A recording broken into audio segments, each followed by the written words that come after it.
Well, Memorial Day is celebrated throughout the world. Every country has it. They may not call it Memorial Day, but they absolutely remember those that have served their country.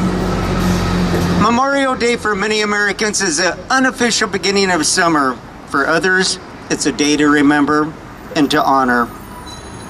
It's a day to honor and remember our fallen, but as it's been said, that's not enough. They died not just for their country. Oftentimes, they died for their comrades serving next to them. Many of our heroes died protecting those whom they served with. It wasn't only a matter of serving and saving the United States because this great nation would carry on. It was a commitment towards their brothers in arms.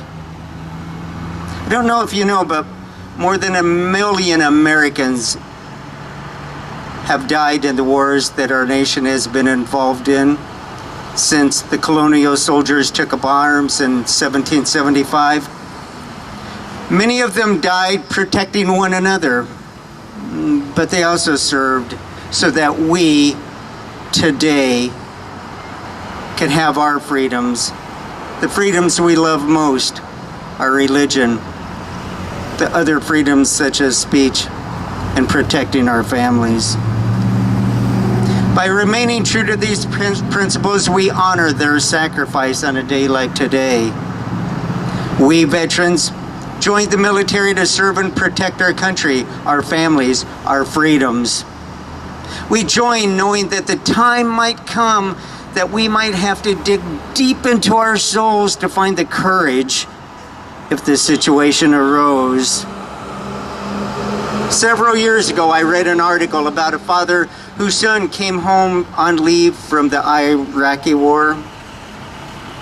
Father went into the son's bedroom that night, stood over him, looking at his son with admiration. Son was sleeping peacefully in the safety of their home as the family watched over.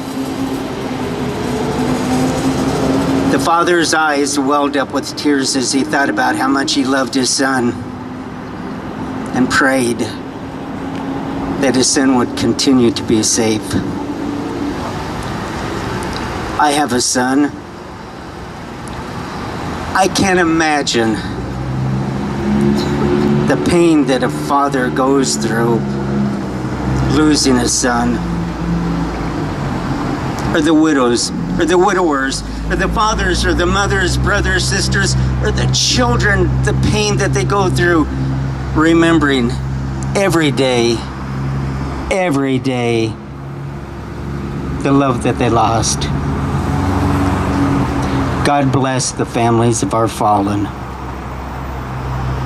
Now, I've been an educator for over 35 years, and I hate to say that seldom have I seen teachers giving lessons about Memorial Day or Veterans Day over the last 15 years. It's just something that's been set aside.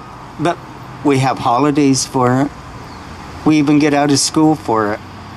I'm glad to say that my wife took her class to the Evergreen Cemetery where the students place flags on the graves of our fallen soldiers.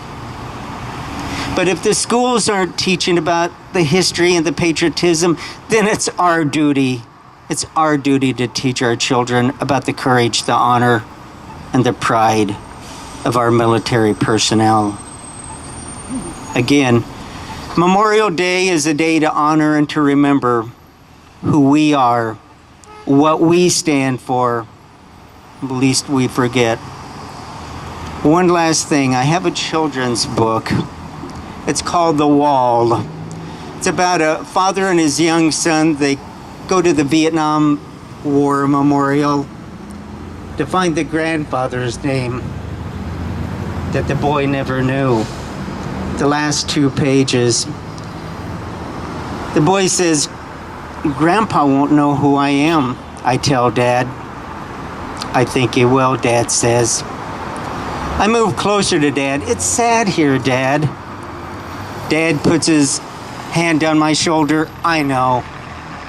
But it's a place of honor. And I'm glad your grandfather's name is on the wall. I am too, says the little boy. I am. And as they walk away, the little boy says, but I'd rather have Grandpa here, taking me to the river, telling me to button up my coat. I'd rather have him here. God bless the fallen.